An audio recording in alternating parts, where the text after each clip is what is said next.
Named after French colonial governor Baron de la Laborie, the fishing village of Laborie on the southwest coast of St. Lucia is a community teeming with history, and a group of citizens wants to capture all of it in its magnificent splendor.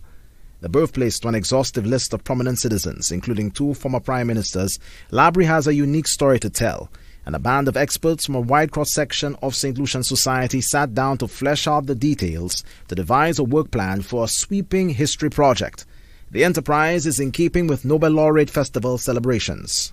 We know we often lament when an older person dies that the loss of an older person is like the loss of a library.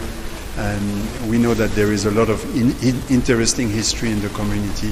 So what we want to do is, and it's quite an ambitious initiative, is to start a project whereby we would document the history of Laborie in all its dimensions, the economic, social, environmental, cultural. So we know it's a big project, and we wanted to have a very small group of people that would give shape to that project, that would agree on the method, and of course we will need to find resources to do it properly over the coming years.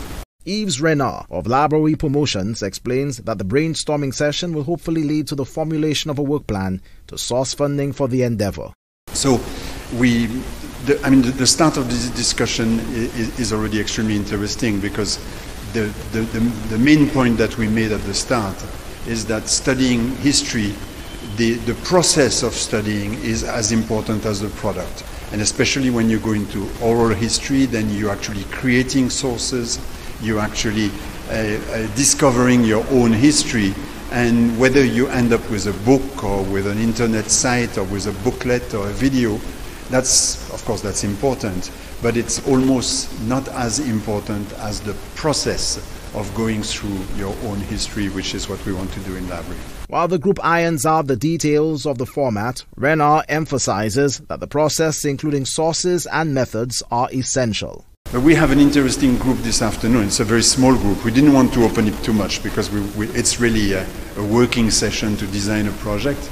But we have Jolien Hampson, who is a professional and a well-known historian.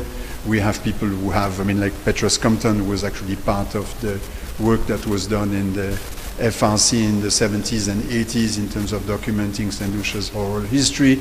We have people from the community with a strong interest in history. We have Melchior Henry, who was executive director of the CDF, who has done a lot of work in culture. So it's the idea of putting those brains together to design an interesting project.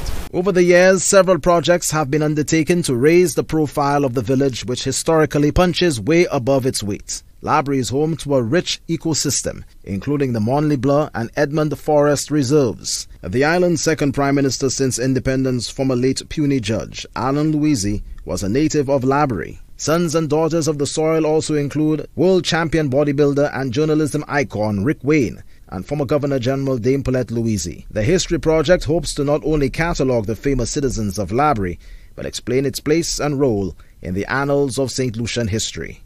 Winston Springer Jr., HTS News Force.